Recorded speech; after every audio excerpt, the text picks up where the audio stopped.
Welcome to the Community Entrepreneur. In this short presentation, we'll go through some of the problems that we solve for our clients. Although we've been in the face-to-face networking scene for quite some time, we can trace our online networking back to 2018. And here is a list of some of the networks that we've been involved in, but not all. And it's amazing how many times when people ask me what is my business, what do we do, and I talk about the community entrepreneur, working with community organizations, etc., I get a blank stare because businesses tend not to be in the sort of altruistic social capacity building side of things, and they're very much about goals and targets. So I'm talking a foreign language, and I want to address this in this presentation by giving you an idea of the kind of skills, the kind of things that we do to help our clients. Just a quick introduction to myself. My name is Pat Gross. I'm the owner of the Community Entrepreneur and the Grant Writing Help Desk. And my background is very much as an entrepreneur spirit, entrepreneur mindset, the kind of person who just can't sit still for 2 minutes, who's developing something and then moving on to the next project, etc. It's been reflected in my employment roles where I've shone when I've been allowed to do what I wanted to do, but when the minute that I've been put in a straitjacket, that's when I felt absolutely tied in and needed to escape. Every year I set a theme for the business, and for 2024 it was finding the real pain point, the real problem. Give you an idea, like the cup of coffee. It's the coffee in the morning isn't the pain point. The pain point is how to get hold of the coffee. If you're driving, you may not want to get out of the car. If you're rushing to an office block, you want to be able to pick your coffee up straight away and dash to your job because you don't want to be late for work. And I was using these as examples throughout the year until I actually spoke to a coffee shop owner who's very successful, who said, no, even they're not the real pain point. She explained that when people come into her coffee shop in the morning, they're actually wanting to vent. They're wanting to talk about what's going on in their life. They just want 2 minutes to be able to explain what's going on and then move on and start their days. So she's built the success of her coffee shop and the customer service on allowing people to vent. That was the real pain point.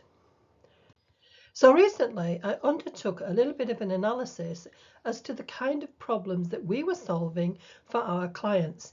Now, the community entrepreneur works predominantly with not-for-profits, with community organisations, with sporting groups, charities, aged care, multicultural youth groups, etc. So the question I was looking at and analysing is, what are the problems that we are solving? So the first one I was thinking of is that we help to find the money to pay the staff, because in the not-for-profit sector, many jobs are boundaried by a funding agreement, a funding arrangement, by getting grants.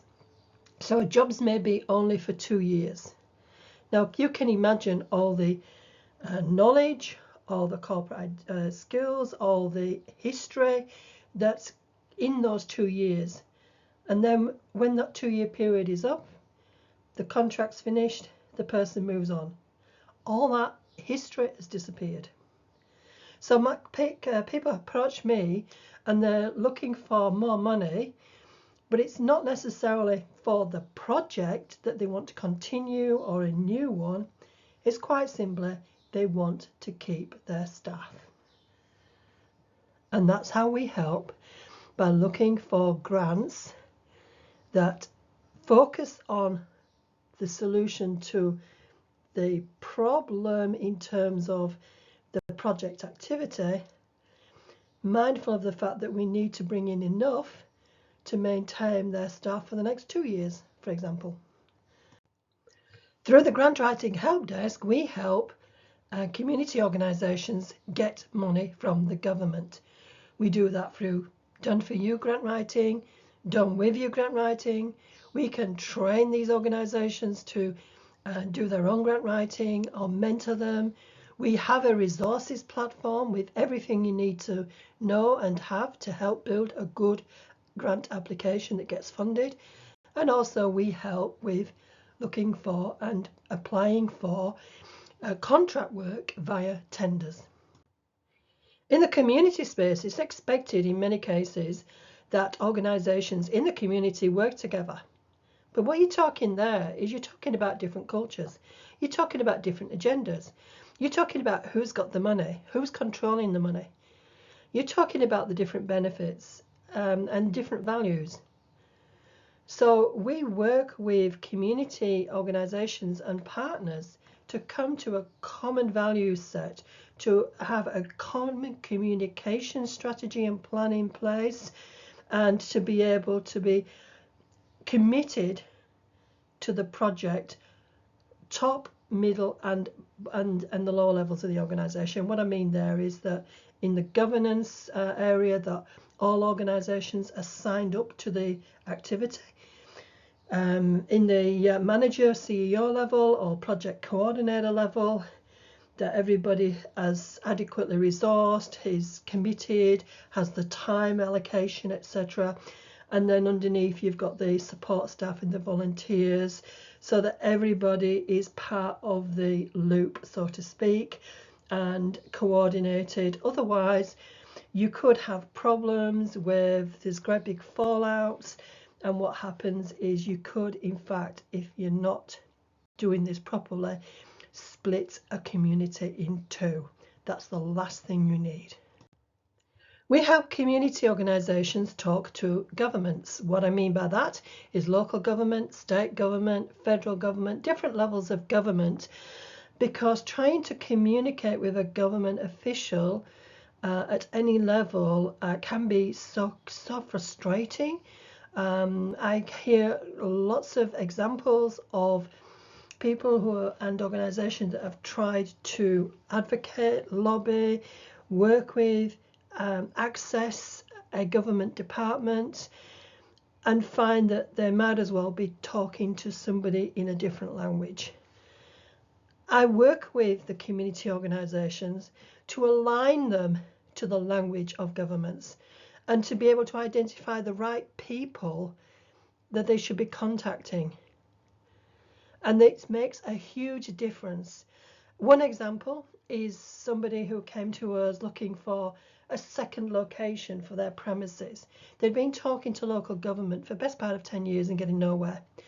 Working with them, I managed to change the way that they thought about the local council, managed to look at how they saw themselves, because they saw themselves as a lowly community organisation and a manager, as opposed to actually talking. They were not the manager, they were the CEO.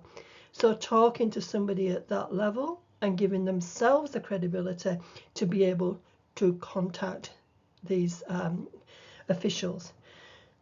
We looked at looking at others and how others would approach these conversations and emulate them.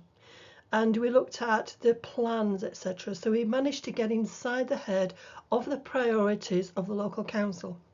I'm telling you this because within 12 months, they not only got that second location, it was literally the other side of the road from their first location. We help determine the difference between being on the board or committee of management, being a manager or CEO, a staff member, and a volunteer. Because it's quite easy, because the boards and committees themselves are made up of volunteers, for somebody to step down from being on the committee 1 minute and the next minute they're a volunteer. But they forget that. And they're making decisions as volunteers which completely undermine the people who are employed as managers and project officers. There's also issues where somebody low down in the a staff member or a volunteer, for example, may not be happy with the decision that's being made, how they're in the operations, and instead of sorting that out through the official complaints procedure, they go straight to somebody on the committee because they happen to be friends with them, and then the committee member gets involved when they shouldn't, because it's an operational matter and it's something that should be addressed by policies and procedures and through the CEO/manager. And again, I've seen an example where that happened and it nearly broke the organisation apart because it led to conflict between the CEO manager and the committee, until the committee was made and trained to understand where its boundaries were. So the idea of the hat stand is that this person who I highly respect sort of gave me this analogy: walk into a building wearing one hat, take the hat off at the hat stand and put another one on. And that's what is the key to being able to separate the roles that may cause a conflict at some stage. We have with direction and goal setting, a strategic plan is not for the next 12 months. A strategic plan is based on your goals for the next 3 to 5 years. We do a lot of work in that space, and we work including doing a thorough environmental scan. We find out what's going on outside as well as inside the organisation to inform the decision makers, which then adds value to the whole process. I'm saying this because, again, not just the 1 year strategic plans, but I've also seen incidences where the strategic planning process has been done in a bubble, where there's been no outside research, and it's just been done, okay, what do we want to do for the next 3 years? That is not a strategic plan. One thing many not-for-profit organisations are not good at is capturing evidence of the change that they're making. They are leaving a lot of money on the table because decision makers love to capture the data. They love to hear about some sound research that's been done, and including for applying for grants, for example. If you can collect the data which may be available, like this, the census data, economic data, etc., but the gold is in the data of the change that your organisation has affected through your activities.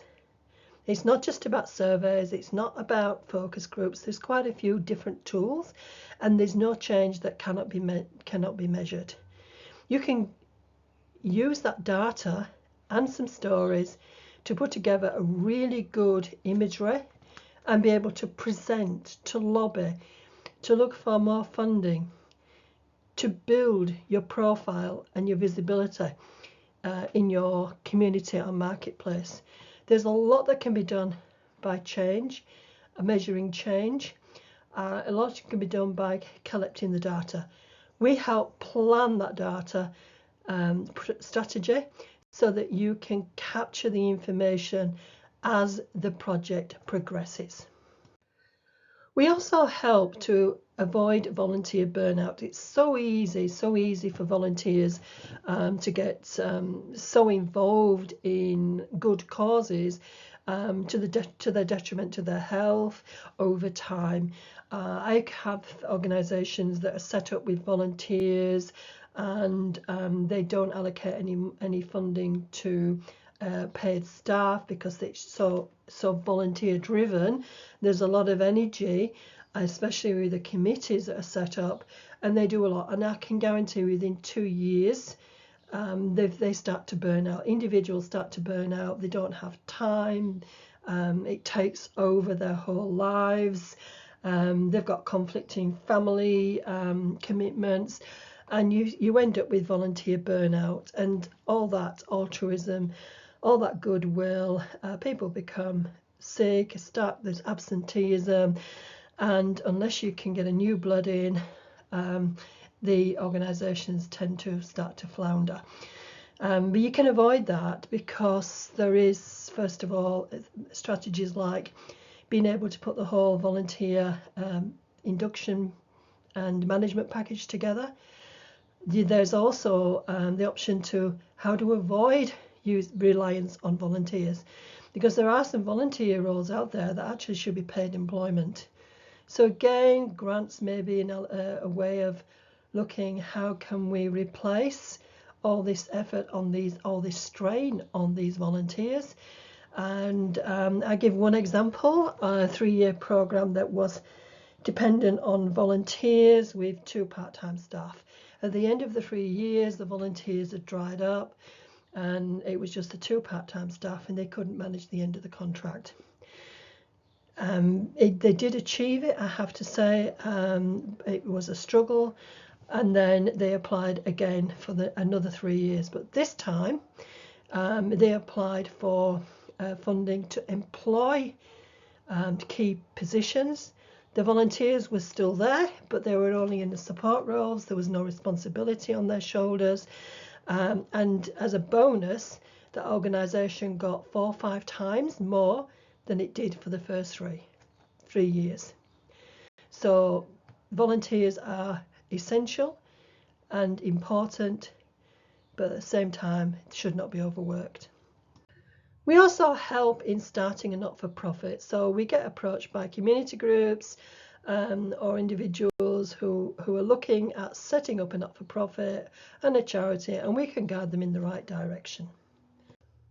So what kind of organisations do we work for?